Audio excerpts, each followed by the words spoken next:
Há um imenso e profundo desconhecimento do Espírito Santo na Igreja do Senhor hoje na Terra. Fala-se muito nele e dele, mas se tem muito pouca comunhão com ele. Depende-se muito, mas muito pouco mesmo dele.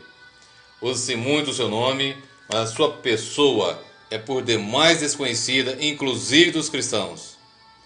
O Espírito Santo é a pessoa mais desconhecida e ignorada dentro da igreja. E ele é mais real do que eu ou você. Muitos que se dizem cristãos nem ao menos o têm como uma pessoa literalmente igual ao Filho e ao Pai, com todos os atributos de Deus que é. Deus, quanto à essência, é uno, mas quanto à personalidade, é trino. Dentro da essência una de Deus, subsistem três pessoas distintas, que compartilham uma só natureza divina. Há uma união perfeita de uma só natureza, substância e essência.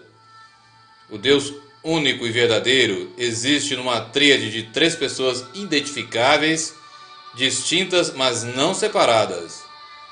Não são três deuses, nem três partes ou expressões de Deus. São três pessoas tão perfeitamente unidas que constituem o único Deus vivo e verdadeiro. O Pai, o Filho e o Espírito Santo têm atributos que somente Deus tem. Nenhuma das personalidades da divindade foi feita ou criada. Cada uma é igual à outra em essência, atributos, poder e glória. O Espírito Santo é, portanto, uma pessoa com todas as características que definem uma pessoa: vontade própria, inteligência e sentimentos. É o que nos ensina as Escrituras, e, portanto, ele não pode ser considerado ou tratado como se fosse uma influência, um poder, um vento, uma nuvem ou uma força impessoal. Existem inúmeros símbolos nas Escrituras que representam o Espírito Santo, mas não são a pessoa do Espírito Santo. Por exemplo, água viva. Nós observamos isso em João, capítulo 7, versículos 38 e 39, quando o Senhor nos diz: "Tem crê em mim, como diz as Escrituras, rios de água viva correrão do seu ventre." E isso disse ele do Espírito, que haviam de receber os que nele crescem, porque o Espírito Santo ainda não fora dado, por ainda Jesus não ter sido glorificado. Vento. Evangelho de João, capítulo 3, versículo 8. O vento assopra onde quer, e ouves a sua voz, mas não sabes de onde vem, nem para onde vai. Assim é todo aquele que é nascido do Espírito. Chuva. Salmo 72, versículo 6. Ele descerá como a chuva sobre a erva ceifada, como os chuveiros que umedecem a terra. Fogo. Atos dos Apóstolos, capítulo 2, versículo 3. E foram vistas por eles línguas repartidas como que de fogo, as quais pousaram sobre cada um deles. Pomba. Mateus 3,16. E, sendo Jesus batizado, saiu logo da água, e eis que se lhe abriram os céus, e viu o Espírito de Deus descendo como pomba e vindo sobre ele. Selo. Efésios, capítulo 4, versículo 30. E não entristeçais o Espírito Santo de Deus, no qual estáis selados para o dia da redenção. Óleo. Lucas 4, versículos 18 e 19. É o Senhor falando: "O Espírito do Senhor é sobre mim, pois que me ungiu para evangelizar os pobres, enviou-me a curar os quebrantados do coração, a apregoar liberdade aos cativos, a dar vista aos cegos, a pôr em liberdade os oprimidos, a anunciar o ano aceitável do Senhor. Portanto, somente aqui nós vemos como símbolos do Espírito Santo água viva, vento, chuva, fogo, pomba, selo, óleo. A obra do Espírito Santo é incalculável. É Ele, por exemplo, que nos traz não só a presença, mas também o poder do Altíssimo Deus, conforme nos narra Atos capítulo 1, versículo 8, quando o próprio Senhor diz: "E recebereis poder, quando descer sobre vós o Espírito Santo, e sereis as minhas testemunhas em Jerusalém, em toda a Judéia, Samaria e até os confins da terra." É Ele, a pessoa divina, que mora no cristão verdadeiro e com Ele está. Conforme o próprio Senhor nos diz no Evangelho de João, capítulo 14, versículos 16 e 17. É Jesus falando: "E eu rogarei ao Pai, e Ele vos dará outro Consolador, para que fique convosco para sempre, o Espírito da verdade, que o mundo não pode receber, porque não vê nem o conhece. Mas vós o conheceis, porque agora habita convosco e estará em vós." A primeira carta de Paulo aos Coríntios, no capítulo 3, versículo 16, e também no capítulo 6, versículo 19, também diz que o cristão verdadeiro é templo do Espírito Santo. O Espírito Santo é quem nos leva a verdadeiramente glorificar a Jesus e a fazer a vontade do Pai. Nós vemos isso no Evangelho de João, capítulo 15, versículos 26 e 27, e também no Evangelho de João, no capítulo 16, do versículo 13 ao 15. Foi também o Espírito Santo que concebeu Jesus em Maria, conforme está narrado no Evangelho de Mateus, capítulo 1, versículo 18, e no Evangelho de Lucas, capítulo 1, versículo 35. Foi o Espírito Santo quem ungiu a Jesus em seu ministério na terra, conforme também no livro de Atos, capítulo 10, versículo 38, e neste mesmo texto que nós já lemos no Evangelho de Lucas, capítulo 4, versículos 18 e 19. Foi Ele, o Espírito Santo, quem ressuscitou Jesus dentre os mortos. Carta aos Romanos, capítulo 8, versículo 11. Foi por ação dele, do Espírito Santo, que se originou historicamente a Igreja de Cristo, quando de sua descida no dia de Pentecostes, conforme nós lemos no livro de Atos, capítulo 2, do versículo 1 ao 4. Cumprindo-se o dia de Pentecostes, estavam todos reunidos no mesmo lugar, e de repente veio do céu um som como de um vento veemente e impetuoso, e encheu toda a casa em que estavam assentados. E foram vistas por eles línguas repartidas como que de fogo, as quais pousaram sobre cada um deles.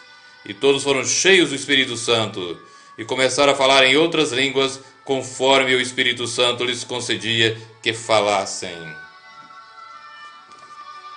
Foi o Espírito Santo quem deu origem à atividade missionária da igreja, conforme nós lemos no livro de Atos, capítulo 13, versículos 2 e 3. E servindo eles ao Senhor e jejuando, disse o Espírito Santo: "Apartai-me a Barnabé e a Saulo para a obra a que os tenho chamado." Então, jejuando e orando e impondo sobre eles as mãos, os despediram.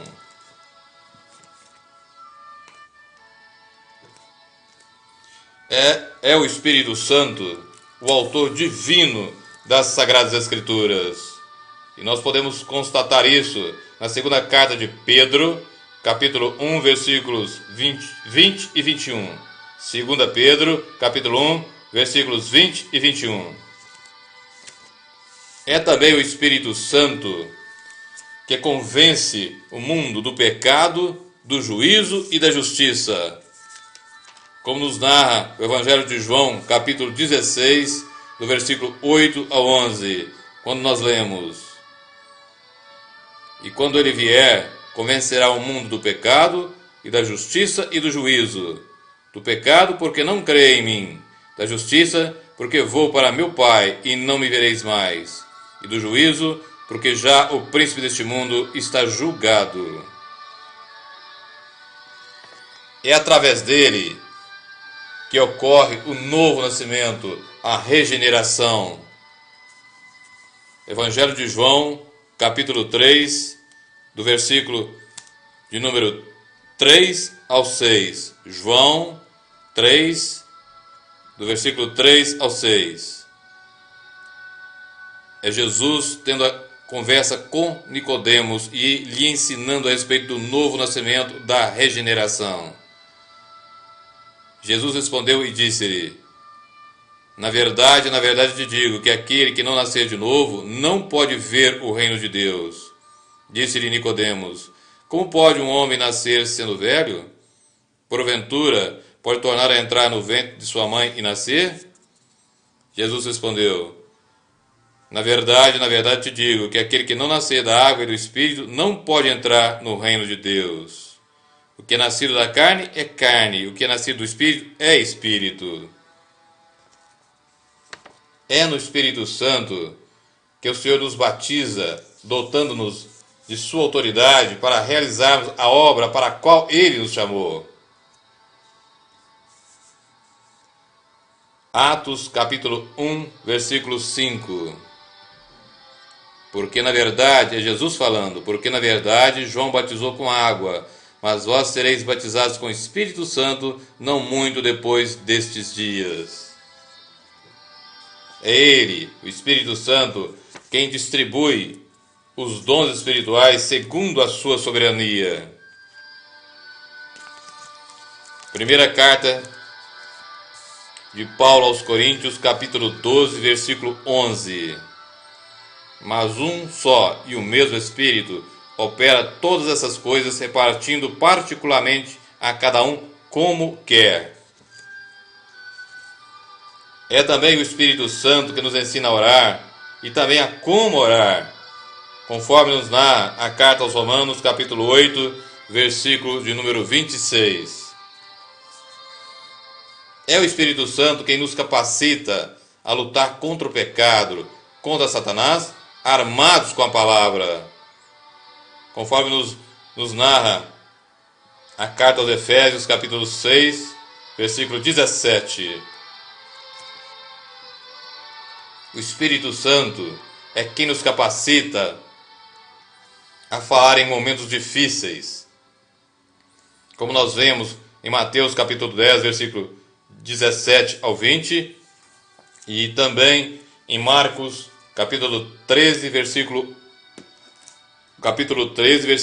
11.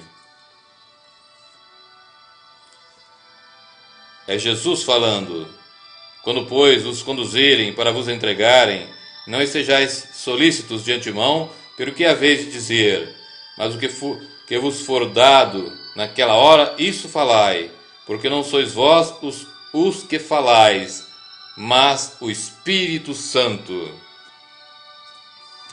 É Ele que nos torna aptos para proclamar o Evangelho.